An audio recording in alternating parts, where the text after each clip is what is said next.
ये क्या, ये जो सिलसिला जारी हुआ है, शुरू हुआ है, और रॉयटर्स ने भी रिपोर्ट किया है कि पाकिस्तान के फील्ड मार्शल मुनीर का ये क्लेम है कि उनके जरिए से बातचीत चल रही है दोनों एंड्स पे। डायरेक्टली दोनों नहीं बैठे हैं अमेरिका और ये, उनकी वान से भी बात चल रही है और उनके ईरान के जो स्पोक्समैन हैं उनसे भी बात चल रही है। तो क्या इसमें कहां तक सच है, और क्या क्या ये उम्मीद की जा सकती है कि वाकई में कोई किसी कंक्लूजन पे पहुंचने वाला है, ये पीस टॉक्स पहुंचने वाली है? आप जी साहब जी, बिस्मिल्लाहिर्रहमानिर्रहीम। अनम्यूट पहले कर तो लीजिए। हाँ हाँ प्लीज, वालेकुम सलाम। शरद जी को और शरद जी को, फैज़ल भाई को और आपके माध्यम से देशवासियों को सलाम और आदाब अर्ज़ करता हूँ।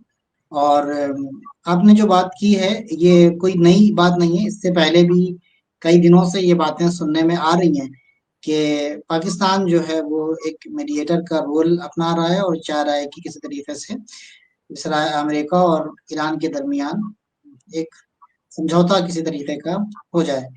लेकिन ये बात सही है, इसमें कोई दो राय नहीं है। ये खबरें भी आ रही हैं और इस बात की पुष्टि जो है वो यहाँ वालों ने भी की है। उन्होंने कहा है कि हमारे पास फ़ोन आए, हमारे पास जो है कॉल आए और हमने ये मैसेज ऊपर वालों तक पहुँचा दिया। लेकिन लेकिन हमारा यहाँ पर स्टैंस बिल्कुल क्लियर है और वो ये है कि हम किसी किस्म की का सीज़ फायर नहीं करेंगे।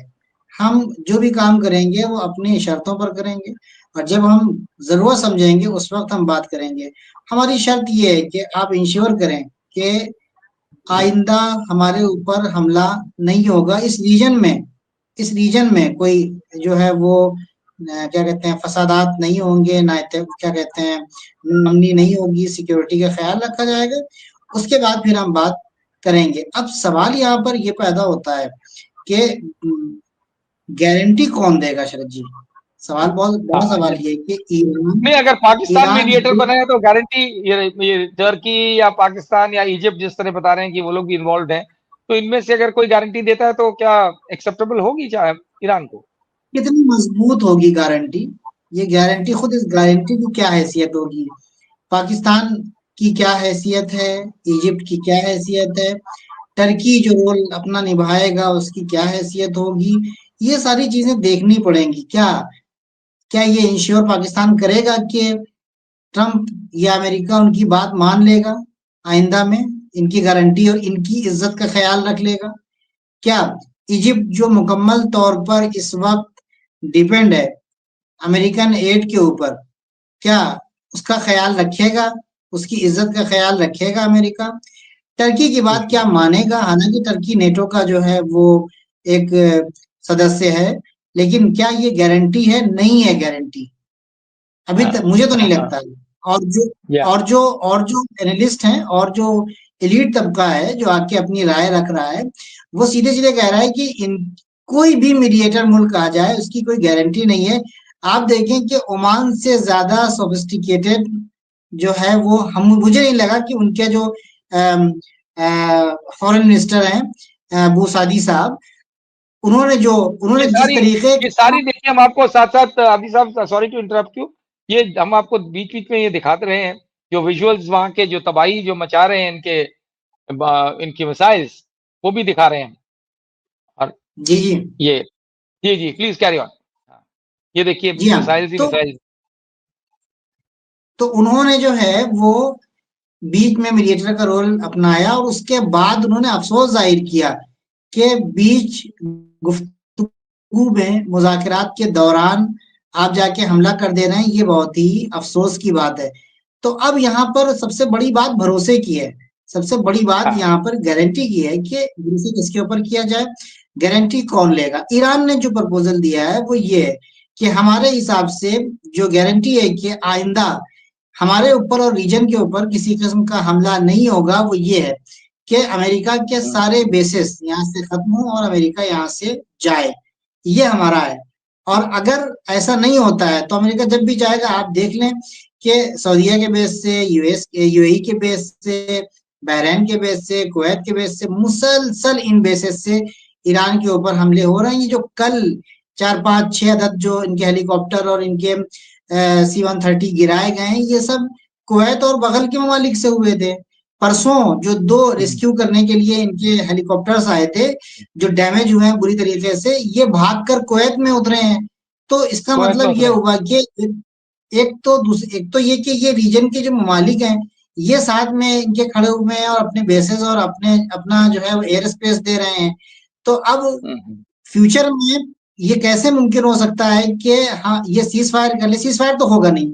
ये जंग बंदी का ऐलान करे तो जंग बंदी की गारंटी क्या होगी कि जो शख्स अपने बात के ऊपर नहीं टिक रहा है, 30, 34, 35 दिन की जंग में उसके दसियों मर्तबा उसके बयानात चेंज हो गए हैं। आखिर जो एक जगह के ऊपर रुक ही नहीं पा रहा है, तो वो कैसे होगा? और दूसरी बात ये कि लेकिन मैं अभी कल और अभी जो परसों जो रॉयटर्स की जो जो माफ करिएगा, ये जो रॉयटर्स की खबर आई है, जो लेटेस्ट आई है आज, उसमें ये है कि शायद कुछ इस तरीके का प्रपोजल बन रहा है कि एक टेम्पररी सीज फायर के 2 फेजेस में करेंगे इसको। एक टेम्पररी सीज फायर होगी और उस बीच में कुछ इंटरिम पीरियड दिया जाएगा, जिसमें कि परमानेंट ये खत्म कर दिया जाए। क्या इस तरीके का मुमकिन है कि ठीक है, अभी आपने को 2 हफ्ते के लिए ये मांग लिया, जिससे स्ट्रेट ऑफ हॉर्मुज खुल जाए? क्या मुमकिन है ये कि स्ट्रेट ऑफ हॉर्मुज खोल दिया जाए, उसके नहीं, बाद ट्रंप साहब? हाँ, हाँ, नहीं, बिल्कुल मुमकिन नहीं है, बिल्कुल मुमकिन नहीं है। उसके बाद फौरन इनकी प्रतिक्रिया आई कि हमारा जो इरानियंस की तरफ से कि हमारा जो स्टेंस है वो बिल्कुल क्लियर है, हमारी जो बात है बिल्कुल क्लियर है। ये सीज़फायर हम जो है नहीं मानते और ना ही हम करेंगे। रही बात स्ट्रेट ऑफ हॉर्मुज खुलवाने की, तो उनका कहना ये है कि स्ट्रेट ऑफ हॉर्मुज खुला हुआ है। स्ट्रेट ऑफ हॉर्मुज के में कोई रुकावट नहीं है, बस हमारी शर्तें, इन शर्तों के मुताबिक आप आइए। और चले ये कल तो परसों तो फ्रांस का भी जो है वो एक शिप चला गया, इंडिया के शिप भी जो है चला गया, पाकिस्तान, बांग्लादेश और दूसरे मालिक के शिप्स जा रहे हैं। तो अगर हमने बंद नहीं कर रखा है, हमारी कुछ शराइत है, कुछ कंडीशंस है, उन कंडीशंस पर आइए और अपने शिप्स को आप लेकर जाइए। सही, स्टेट ऑफ हॉर्मुज बंद नहीं है। अभी जो ट्रम्प का कहना ये, ट्रम्प एक तो ट्रम्प को कह रहे हैं कि हमको स्टेट ऑफ हॉर्मुज नहीं चाहिए, जिसको खुलवाना है चाहे खुलवा ले।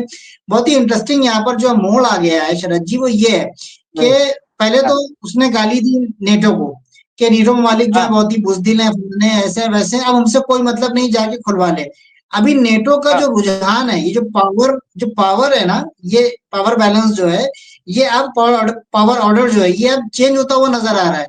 नेटो ने कहा ठीक है हम खुलवा लेंगे। आप देखिए शुरुआत कर दी फ्रांस ने शुरुआत कर दी। अभी बातचीत चल रही है हाँ, उनकी कि भाई हमको तेल लेना है, हमको यहाँ से गैस लेना है, हमको यहाँ से अपने शिप लेके जाने हैं। तो उसके 2 रास्ते हैं, एक रास्ता जो है वो जंग का है, एक रास्ता हमले का है, एक रास्ता जो है वो जबरदस्ती लेने का है, कि जिसमें ट्रंप कामयाब नहीं हो पाए हैं और अभी उनके अलाइज भी जो है वो कामयाब नहीं हो पाए और ना ही ये कामयाब हो पाएंगे। हो दूसरा पाएंगे। रास्ता बातचीत का है। तो नेटो ममालिक ने, मुझे ऐसा लग रहा है कि नेटो ममालिक ने दूसरा वाला रास्ता बेहतर चुना है, कि जहां पर नुकसान नहीं है, जहां पर फौज नहीं है, जहां पर कोई लड़ाई झगड़ा नहीं है, बातचीत के जरिए से शराइत और कंडीशंस को मान के भाई हमारी चीज है, हमारा एरिया है, हम अपने एरिया से जाने देंगे, हमारे एरिया से जाने की शर्त ये है। जैसे दुनिया के दूसरे ममालिक में ये चीजें हो रही मुल्कों है, में। चाहे वो स्विस कैनाल हो, चाहे वो दूसरी दूसरी जगह के, चाहे वो क्या कहते हैं आपके डेनमार्क का कैनाल हो, जो भी हो, वहां से जो है वो आराम से जा रहे हैं उनके शराइत के ऊपर। तो अब अभी तक हमारी शराफत, ईरान का कहना है कि अभी तक हमारी शराफत थी, हमारे हमारी जो है वो बड़ा दिल था, हमने हमने सबको आजाद किया हुआ था। लेकिन अब चूंकि हमारे लिए ये परेशानी हो रही है, 47 साल से हम सैंक्शंस झेल रहे हैं, आपने आके हमारे लिए कुछ नहीं किया, अमेरिका के खिलाफ, इसराइल के खिलाफ, यूरोप के खिलाफ, किसी के खिलाफ आपने कोई आवाज नहीं उठाई। हम 47 साल से दवाओं के लिए परेशान हो रहे हैं, छोटी छोटी चीजों के लिए परेशान हो रहे हैं। हम जो है वो अपना पैसा नहीं निकलवा सकते हैं, हम तेल बेचते हैं, हमको पैसा नहीं मिलता है। तो अब जब हम परेशान हैं, तो आप भी एक मर्तबा जरा मजा चखिए उसका बिल्कुल। कि क्या होती है परेशानी, क्या होती हैं सख्तियां। और उसके बाद जैसे ही ये मजा चखना शुरू किया इन लोगों ने, फौरन ये सब के सब लाइन पे आ गए। आप देख लीजिए कि कल जो है वो थाईलैंड ने ज़ाहिरन जो है वो कल नहीं 4-5 रोज पहले उसने कहा कि ठीक है भाई हम अपना क्या कहते हैं तेल भी लेंगे, आपका पैसा भी देंगे। कोरिया ने कोरिया ने का उसके पास $6 बिलियन कोरिया के पास था कि आपका पैसा हम ये दे रहे हैं, आप हमको तेल भेजिए। तो अब तकरीबन जो है, चूंकि ईरान ने ये बता दिया कि ये जो दौर चल रहा है ये शराफत का दौर नहीं, अलबत्ता ईरान ने बहुत ही शराफत, मोरालिटी का ख्याल रखा हुआ है अभी तक। और क्या कह दिया कि लेकिन पावर का इस्तेमाल करना जरूरी है, अपना पावर दिखाना बहुत जरूरी है। लिहाजा उन्होंने क्या किया कि अब उन्होंने अपने पावर का इस्तेमाल किया। अब आप देखिए कि लोग जो हैं जब पावर के सामने झुकते हैं तो झुक गए, और उन्होंने जो उनके पैसे थे जो फंसे हुए थे वो भी रिलीज करना शुरू कर दिए हैं। ईरान से तेल लेना भी शुरू कर दिया है। इस 1 महीने के अंदर जब से जंग शुरू हुई है, ईरान ने डबल जो तेल वो बेचता था उसका डबल जो है वो रेवेन्यू कमाया है। तो इसका मतलब ये हुआ कि ईरान को भी तो सर्वाइव करना है ना, अपने लिए पैसा चाहिए ना उसको, अपने मुल्क को चलाने के लिए, अपनी आवाम को रिफा में और आराम में रखने के लिए। तो उसका ये तरीका है। कुल मिला के उनका क्लेम ये भी है कि हमने स्टेट ऑफ होर्मुज को बंद नहीं किया है, बस थोड़ा कंट्रोल उसके ऊपर हमने टाइट कर दिया है। और बंद ना करने की दलील ये है कि बंद ना करने की दलील ये है कि दूसरे ममालिक के सारे जो शिप्स और टैंकर्स हैं वो जा रहे हैं हमारे शराइत के ऊपर। आप आइए हमने वो लिफ्ट तब करी जाएंगी जब एक परमानेंट सोल्यूशन होगा, ना कि किसी इंटरिम सीज फायर के जरिए से, है ना? यही आपका टेम्पोररी की जो कुछ बात हो हम मानने को तैयार नहीं है। ये इनका साफ बिल्कुल खुला हुआ स्टैंस है और बात है।